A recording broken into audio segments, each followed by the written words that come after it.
찬미 예수님, 제1독서에서 창세기의 말씀을 들었는데요. 요셉이 어떻게 이집트로 팔려가게 되었는지, 따라서 이스라엘 백성이 어떻게 이집트로 가게 되었는지를 말하고 있습니다. 야곱은 4명의 여인에게서 12아들을 두었는데 그중 자신이 가장 사랑했던 부인인 라헬의 첫 아들인 요셉을 가장 사랑했습니다. 형들은 아버지의 사랑을 독차지하는 요셉을 질투했습니다. 그런데 요셉이 꿈을 2번 꾸었는데 한 번은 형들의 곡식단이 요셉의 곡식단에 절하는 꿈이었고, 또 한 번은 해와 달과 별 11개가 요셉에게 절하는 꿈이었습니다. 그런 꿈을 꾸었으면 성모님과 성 요셉처럼 마음에 간직하고 곰곰이 되새기는 게 이로운데, 요셉은 그것을 형들에게 떠들고 다닐 정도로 철이 없었습니다. 멀리서 요셉을 보자 형들은 그를 죽이려는 음모를 꾸밉니다. 저 녀석을 죽여서 아무 구덩이에나 던져놓고 사나운 짐승이 잡아먹었다고 이야기하자.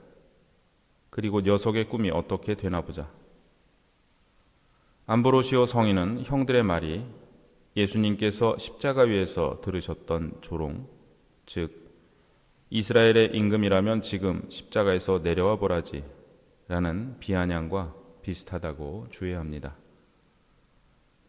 형들은 요셉의 저고리를 벗기고 구덩이에 던진 후 이스마엘 상인들에게 은전 20잎에 팔아넘깁니다. 이것은 예수님께서 십자가에 달리시기 전에 옷벗김 당하신 일과 감옥에 갇히신 일, 그리고 유다에 의해 은전 30잎에 팔아넘겨지신 일을 상기시킵니다. 사실 창세기의 요셉 이야기는 예수님을 상징하고 있는데요. 나중에 요셉이 이집트의 제상이 되어 곡식을 꾸러온 형제들을 맞이하고 용서하는 것처럼 예수님께서는 부활하셔서 하느님 나라에서 당신 형제인 우리를 맞아주십니다. 예수님께서는 복음에서 이스라엘의 지도자들이 어떠한 일을 했는지를 말씀하십니다. 어떤 밭 임자가 포도밭을 일구어 울타리를 치고 포도학을 파고 탑을 세웠습니다. 이 밭 임자는 하느님을 상징합니다. 모든 것을 하느님께서 다 하신 후 포도밭을 소작인들에게 내주셨습니다. 이 소작인들은 수석 사제와 원로들, 즉 이스라엘의 종교 지도자들과 정치 지도자들을 의미합니다. 그런데 이 소작인들은 자신의 본분을 잊고 포도원을 차지하려고 주인이 보낸 종들을 매질하고 죽였습니다. 이 종들은 그들에게 회개를 선포했던 예언자들입니다. 주인은 마지막으로 내 아들이야 존중해 주겠지 하며 예수님을 보냅니다. 그런데 소작인들은 저자가 상속자다. 자, 저자를 죽여버리고 우리가 그의 상속 재산을 차지하자 하고 말하면서 그를 붙잡아 포도밭 밖으로 던져 죽여버립니다. 소작인들끼리 한 말은 요셉의 형들이 했던 말을 떠오르게 하고, 포도밭 밖으로 던졌다는 것은 예수님을 예루살렘 성 밖에서 처형할 것을 암시합니다.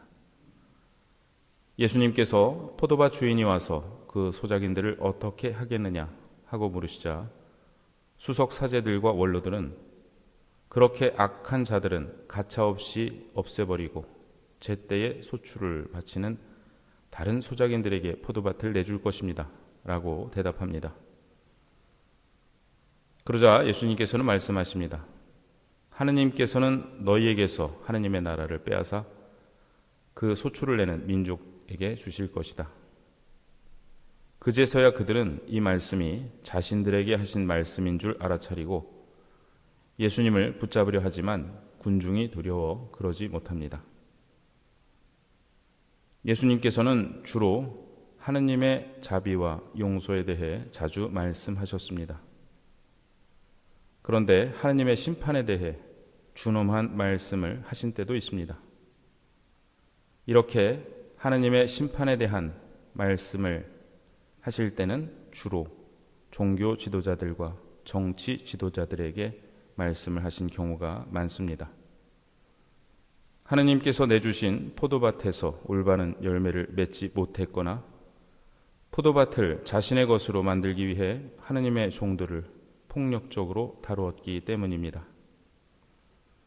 지난 화요일 복음에서 율법 학자와 바리사이들에 대한 비판, 어제 복음에서 가난한 이를 외면한 채 사치와 향락을 누리다가 저승에서 고통받게 된 부자 이야기 모두 정치, 사회, 종교, 지도층을 향해 하신 말씀입니다.